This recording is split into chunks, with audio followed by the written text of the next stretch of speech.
Salut à tous et bienvenue dans cette dernière quotidienne de la saison. Et ça y est, c'est le premier match officiel en France post-confinement. Ce sera ASSE PSG, vous l'avez vu, ce sera ce vendredi à 21h10 au Stade de France. Tout le monde est déter pour cette finale de Coupe de France. Les joueurs se sont entraînés sur place hier soir et certains sont passés en conf de presse. Un Parisien pour commencer, Thiago Silva qui n'a pas envie de retomber dans le piège de l'année dernière, c'était face à Rennes, souvenez-vous. Parce que l'an dernier, c'était triste pour moi, j'étais en tribune, j'étais blessé à ce match-là. J'ai vu que si tu ne vas pas la chercher, tu ne mérites pas, tu ne vas pas gagner. L'an dernier, je crois qu'on n'a pas mérité, mais pour demain, on va essayer de mériter, de gagner ce match-là. Loïc Perrin maintenant, le capitaine des Verts qui joue très certainement le dernier match de sa carrière ce soir. La question, quelle est la clé pour gagner ce match ? La clé, on a souvent rencontré Paris, on a vu qu'ils faisaient souvent la différence en début de match, avec un pouvoir offensif incroyable, avec une qualité individuelle de chaque joueur qui peut faire la différence à tout moment. Après, on sait qu'on va se mesurer à une des plus grandes équipes d'Europe, et la surprise sera encore plus belle si nous arrive quelque chose de beau demain. Et on va faire notre petit point mercato dans la quotidienne et c'est quasiment fait pour l'international turc Burak Yilmaz au LOSC qui peut faire oublier Loïc Rémy ou Osimhen, sait-on jamais. On parle d'un contrat de 2 ans pour le joueur de 35 ans et après Messi à City, maintenant la presse italienne l'envoie à l'Inter. Inter, Messi, pourquoi pas, nous titre la Gazzetta dello Sport et on apprend que le père de Léo Messi cherche un domicile à Milan. Alors ça ne veut pas forcément dire qu'il y a un lien avec Léo Messi, mais ça éveille en tout cas les soupçons. Et enfin, selon le Mundo Deportivo, le Stade Rennais aurait contacté le Barça pour récupérer Jean-Claire Todibo, le défenseur de 20 ans prêté à Schalke. On le rappelle, cette saison, bonne décision peut-être pour le club breton qui cherche à renforcer son secteur défensif. Allez, c'est l'heure du football vrai, du vrai foot dans la quotidienne. Et la dernière fois, c'est vrai qu'on était parti juste en Espagne. Alors on se retrouve pour un petit tour du monde, c'est parti. On part en Iran direct, voilà, avec Mohamed Miri et sa frappe de 40 mètres. Elle fait mal, faut le dire, ça joue en Iran. Et j'ai envie de vous parler de ce match-là en Islande. Alors c'est le club de Suduva qui affronte Banga. Et ce match, il est magnifique. En 33e minute, c'est Salamon qui y va de son petit tacle musclé. Et le joueur adverse, il n'est pas content, donc il s'approche de lui. Et là, c'est la commedia dell'arte, voilà, et que ça simule. Et l'arbitre, il n'est pas dupe. Et deuxième jaune pour Salamon. Bon, ça fait un carton rouge, mais l'arbitre, il a la main chaude et il va plus s'arrêter. Contre-attaque pour Suduva et faute d'Offenbacher, carton rouge. Le mec, on le voit, il s'y attendait même pas. Et ça continue, le mec va même filer un carton rouge au ramasseur de balles, juste là. Non, bref, c'était un mec qui était même pas dans le champ. Et en fin de match, Sabala se fait accrocher. Bon, il obtient la faute, mais il n'est pas content. Il veut que l'arbitre balance un jaune.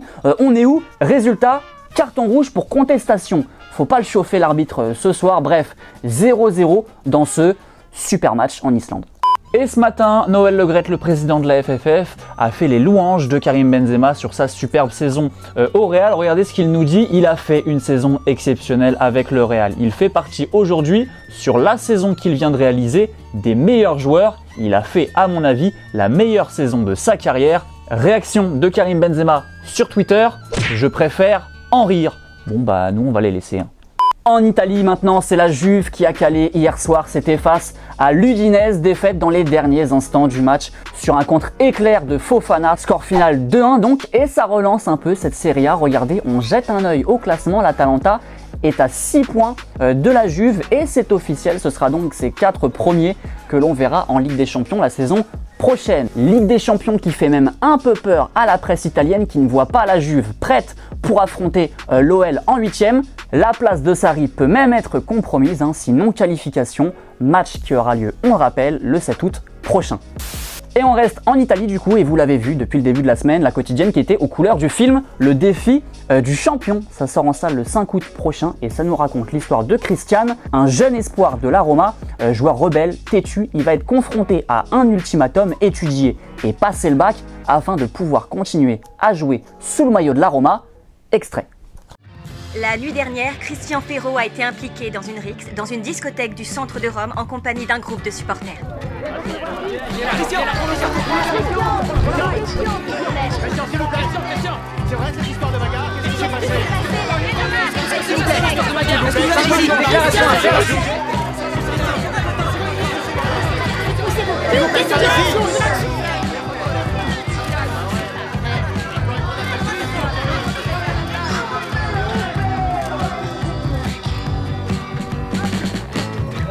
Allez, du rythme les gars. Allez, plus vite Christian. Serre-toi de ta jambe putain. On t'a greffé une jambe de bois ou quoi? Remis-moi ces putains de jambes. Qu'est-ce que tu veux? Quand tu cours. Allez, bouge bordel. Fais comme ça. Tape dans le ballon, bordel de merde. Et une nouvelle qui en a enthousiasmé plus d'un, et ça concerne FIFA 21 où on a eu des nouveautés qui font plaisir, notamment l'arrivée du mode coop sur FIFA Ultimate Team, la possibilité d'interagir aussi en plein match en mode carrière, c'est pas mal, bref, plein de trucs, et c'est Kylian Mbappé qui est à l'honneur cette année sur les différentes pochettes du jeu. Perso, je trouve l'édition champion assez réussie, et on s'envoie pour se faire plaisir un petit morceau du teaser, regardez. Ça marche ça? Ouais. Allez. Yo les gars, ça va plus trop aller parce que là, je vais m'occuper de vous là. C'est parti. Our stories are the same, raised and carried by the people around us. To experience something great is to experience it together. Bien sûr, comme tous les enfants, j'ai rêvé. J'ai peut-être rêvé un peu plus.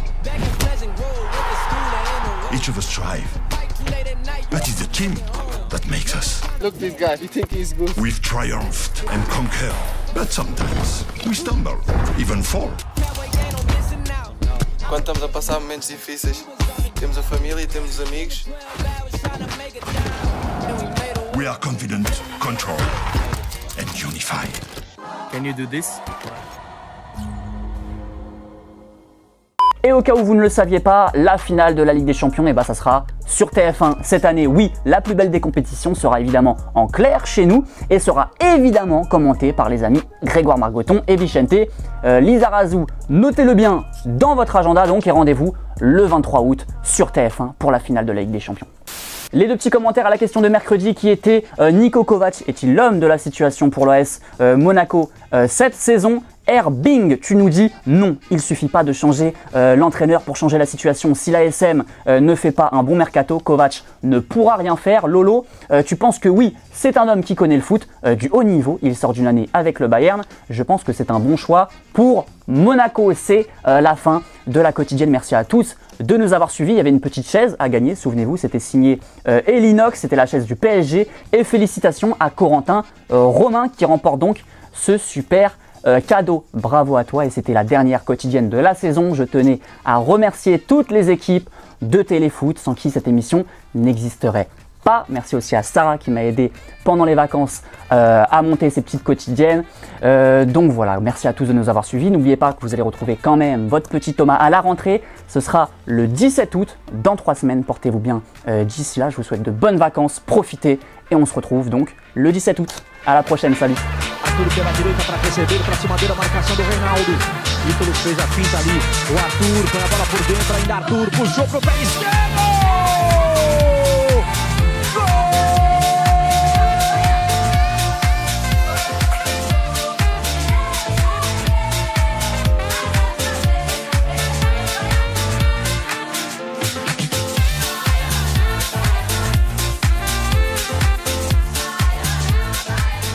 Merci les potes d'avoir regardé cette vidéo et oublie pas, si t'en veux encore, t'en as 2 autres juste là, mais le plus important c'est que tu t'abonnes, alors clique juste ici.